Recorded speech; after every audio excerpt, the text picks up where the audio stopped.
Hi everyone. What do you think about the fighting ability of a fully grown Kangal?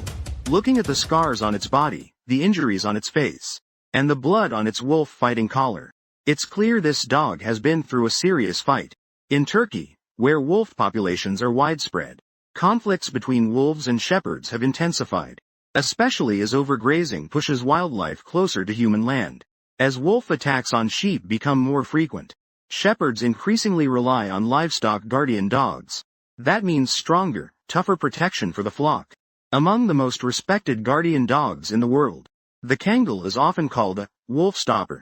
With its massive size and strength, an adult Kangal can sometimes overpower a wolf in a direct encounter.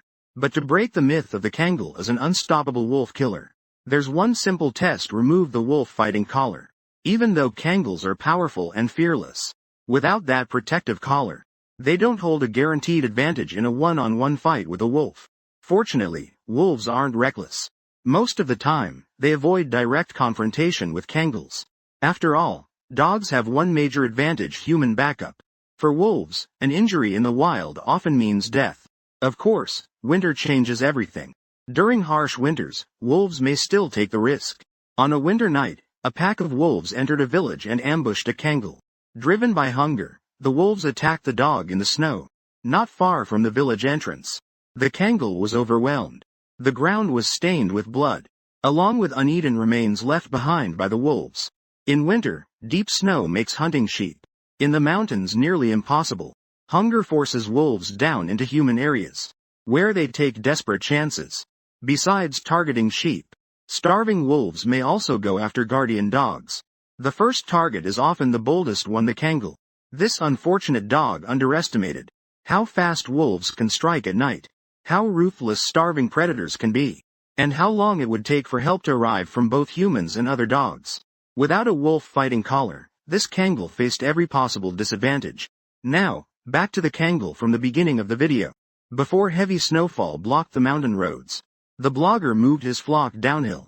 On a clear day, he guided the sheep to graze in a lower river valley. Suddenly, he spotted one of his Kangals standing still in the tall grass. Concerned, the blogger rushed over to support his dog. After all, it was winter, and wolf activity had been increasing. But when he arrived, he realized it wasn't a wolf, it was a young bear. The video was intentionally blurred by the blogger. But honestly, it would have been better to let the cub go, and allow the mother bear to return. In Turkey, humans are legally prohibited from hunting bears. Dogs face fewer limits when dealing with wildlife. This may be because a bear cub poses no immediate threat to the sheep. In the end, the blogger drove the Kangal away, and allowed the young bear to leave safely. The video then circles back to the opening scene. Even while wearing a wolf-fighting collar, the Kangal had already fought fiercely with a very young bear, and still ended up badly injured. That result surprises many people. In reality, bears are often more dangerous than wolves. They have thick skin, dense muscle, and fight without hesitation. Their attacks are also far more brutal.